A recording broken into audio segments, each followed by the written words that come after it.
नमस्कार दोस्तों, आज की ताजा खबर। पाक पीएम को याद आया लाहौर समझौता। पीओके में कहा बातचीत से सुलझाना चाहते हैं कश्मीर का मुद्दा। तो वहीं दूसरी तरफ शेख हसीना को कोर्ट में पेश करने के आदेश। भारत से वापसी के लिए कड़ी मशक्कत कर रहा बांग्लादेश। जानेंगे क्या है मामला। जहां एक तरफ ये सब कुछ चल रहा है तो वहीं दूसरी तरफ प्रधानमंत्री नरेंद्र मोदी का वाशिंगटन दौरा। जियोपॉलिटिक्स में बहुत कुछ चल रहा है, जानने को मिलेगा बहुत कुछ। आइए जानते हैं इन खबरों को विस्तार से। प्रधानमंत्री नरेंद्र मोदी की आगामी अमेरिका यात्रा के दौरान भारत अमेरिका के साथ सीमित या लघु व्यापार समझौते पर नए सिरे से बातचीत शुरू करने के लिए तैयार हैं। मोदी अमेरिका के राष्ट्रपति डोनाल्ड ट्रंप से भी मुलाकात करेंगे। एक वरिष्ठ सरकारी अधिकारी ने इसकी जानकारी दी। अधिकारी ने बिजनेस स्टैंडर्ड्स को बताया कि मोदी की यात्रा के एजेंडे पर अभी काम किया जा रहा है। उन्होंने कहा, यदि अमेरिका चाहे तो हम उसके साथ लघु व्यापार समझौते पर चर्चा के लिए तैयार हैं। मोदी 12 फरवरी को वाशिंगटन जाएंगे। यात्रा की तैयारी के लिए वाणिज्य, उद्योग और विदेश मामले सहित विभिन्न विभागों के अधिकारी उन मुद्दों की पहचान करने के लिए गहन चर्चा में लगे हुए हैं, जिन पर भारत अमेरिका के साथ बात कर सकता है। इस चर्चा का उद्देश्य द्विपक्षीय व्यापार संबंधों को मजबूत करना और दोनों देशों के बीच रिश्ते को और प्रगाढ़ बनाना है।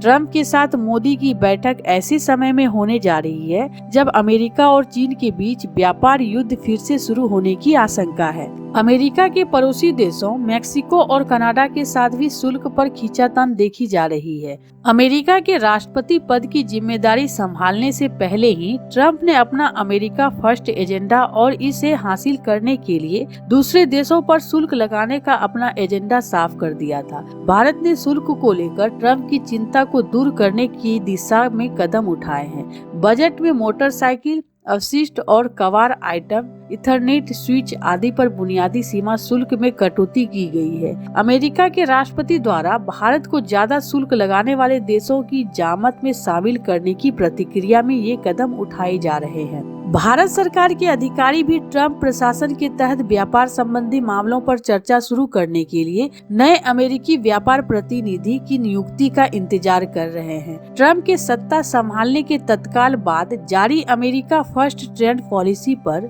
ज्ञापन के अनुसार अमेरिकी सरकार उन देशों की पहचान करेगी जिनके साथ अमेरिकी श्रमिकों, किसानों और अन्य लोगों के लिए निर्यात बाजार पहुंच प्राप्त करने के लिए द्विपक्षीय या क्षेत्र विशिष्ट आधार पर समझौते पर बातचीत की जा सकती है। ट्रंप के पहले कार्यकाल के दौरान भारत ने अमेरिका के साथ लघु या सीमित व्यापार समझौते पर व्यापक चर्चा की थी, मगर अच्छी प्रगति होने के बावजूद कुछ विवादास्पद मुद्दों पर समाधान नहीं होने के कारण समझौते पर हस्ताक्षर नहीं किए गए थे। 2021 में जो बाइडेन की सरकार बनने के बाद यह समझा गया कि दोनों देश एक नया व्यापार करार करेंगे, क्योंकि नई सरकार के अन्य देशों के साथ मुक्त व्यापार समझौते को आगे नहीं बढ़ाने का फैसला किया था।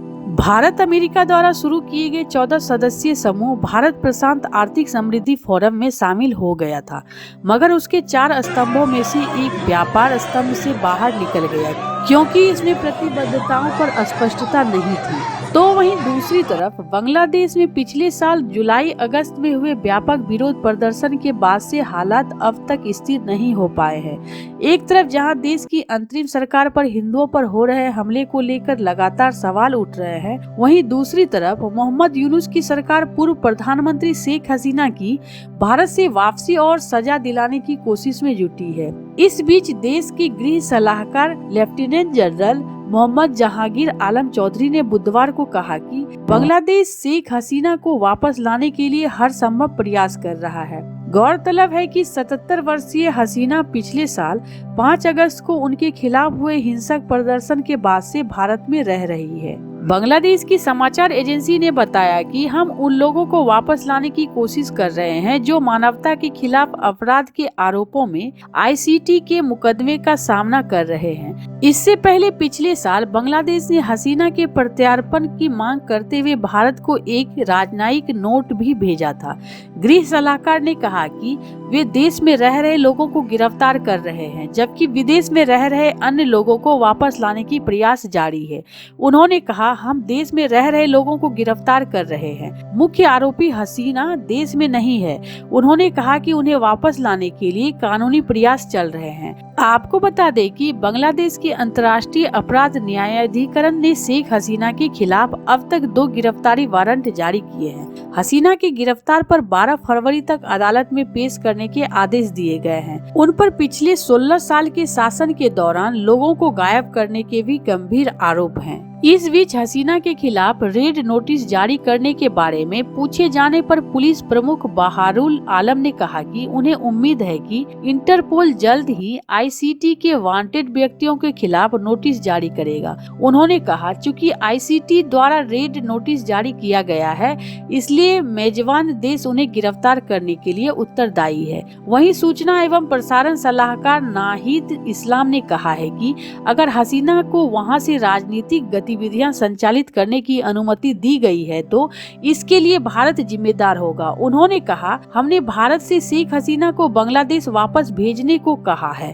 और यह एक कूटनीति मुद्दा है, लेकिन अगर शेख हसीना वहां से राजनीति करने की कोशिश करती है, भारत में राजनीतिक बैठकें करती है, तो इसके लिए भारत सरकार जिम्मेदार होगी। जहां एक तरफ ये सब कुछ चल रहा है तो वहीं दूसरी तरफ पाकिस्तान के प्रधानमंत्री शहबाज शरीफ को बुधवार को अचानक लाहौर समझौते की याद आई। शहबाज शरीफ ने बुधवार को पीओके में आयोजित एक कार्यक्रम के दौरान कहा है कि पाकिस्तान भारत के साथ कश्मीर समेत सभी मुद्दों को बातचीत के जरिए सुलझाना चाहता है। शहबाज शरीफ ने बुधवार को कहा, हम चाहते हैं कि कश्मीर समेत सभी मुद्दों का समाधान बातचीत के जरिए हो। उन्होंने कहा, भारत को 5 अगस्त 2019 की सोच से बाहर आना चाहिए और संयुक्त राष्ट्र के किए गए वादे को पूरा करना चाहिए और बातचीत शुरू भी करनी चाहिए। शहबाज शरीफ बुधवार को पाकिस्तान के कब्जे वाले कश्मीर की विधानसभा के विशेष सत्र को संबोधित करने पहुंचे थे। यह कार्यक्रम कश्मीर एकजुटता दिवस के मौके आयोजित किया जाता था। आपको बता दें कि पाकिस्तान कश्मीरियों के प्रति सहानुभूति दिखाने के लिए हर साल यह दिन मनाता है। इस दौरान उन्होंने कहा, कश्मीर मुद्दों का एकमात्र समाधान यूएनएससी प्रस्ताव के तहत आत्मनिर्णय का अधिकार देना है। इस दौरान पाकिस्तान के राष्ट्रपति आसिफ अली जरदारी और प्रधानमंत्री शरीफ ने अंतर्राष्ट्रीय समुदाय से भारत पर कश्मीर के मुद्दे पर दबाव डालने की अपील की है। वहीं पीओके के प्रधानमंत्री अनावारुल हक ने कहा है कि कश्मीरियों का अंतिम गंतव्य पाकिस्तान है और कहा है कि जब तक कश्मीर पर मुद्दा हल नहीं हो जाता तब तक क्षेत्र में शांति संभव नहीं हो सकती। लाहौर समझौते पर जिक्र करते हुए प्रधानमंत्री शरीफ ने कहा है कि पाकिस्तान और भारत के लिए आगे बढ़ने का एकमात्र रास्ता बातचीत है। गौरतलब है कि अगर मकबूजा कश्मीर में आग और खून की होली और ये इंसानियत के साथ तजलील का नंगा नाच बंद न हुआ तो ये किसी तौर मुमकिन नहीं है कि बात सियासी, अखलाकी, सफारती हमायत से आगे ना बढ़ेगी। किसी तौर पे भी आजाद कश्मीर के नौजवान को अपनी माओं, बहनों, बेटियों के आंचल के तहफ्फुज के लिए खूनी लकीर को अबूर करने से मैं क्या कोई भी कुव्वत नहीं रोक पाएगी। 1999 में भारत और पाकिस्तान के बीच लाहौर में एक समझौते पर सहमति बनी थी। इस समझौते पर अटल बिहारी वाजपेयी और शरीफ ने मुहर लगाई थी। लाहौर समझौते में शांति और सुरक्षा बनाए रखने के अलावा पीपुल टू पीपुल कनेक्ट बढ़ाने पर जोर दिया गया था। इसके अलावा कश्मीर मुद्दे का भी जिक्र हुआ। ऐसे आपको क्या लगता है इन सब मामले में? आपकी क्या राय है? कमेंट कर जरूर बताएं। जल्द मिलते हैं अगले वीडियो में नई खबर के साथ।